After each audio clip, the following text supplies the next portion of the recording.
રાજકોટ જિલ્લાના જેતપુર તાલુકામાં ગુરુવારે વરસ્યો છે ધોધમાર વરસાદ।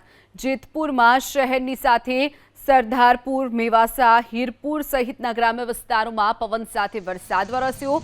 મેવાસા ગામમાં તો જાણે વાવાઝોડું ફૂંકાયું હોય તેવા દ્રશ્યો સર્જાયા હતા। મેવાસા ગામમાં ભારે પવન સાથે વરસાદ વરસતા ખેતરો પાણી થયા હતા, તો કેટલાક ગામોમાં ધોધમાર વરસાદથી શેરી ગલીઓમાં નદીઓ વહેતી હોય તેવા દ્રશ્યો પણ સામે આવ્યા હતા। રાજકોટના જેતપુરના આ દ્રશ્યો, જ્યાં ગલીઓમાં જાણે નદીઓ વહેતી થઈ હોય તેવા દ્રશ્યો સર્જાયા હતા।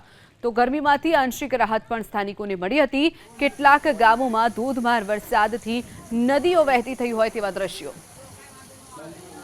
રાજકોટ જિલ્લાના જેતપુર તાલુકામાં ગુરુવારે વરસ્યો છે ધોધમાર વરસાદ। જેતપુરમાં શહેરની સાથે સરદારપુર, મેવાસા, હીરપુર સહિતના ગ્રામ્ય વિસ્તારોમાં પવન સાથે વરસાદ વરસ્યો।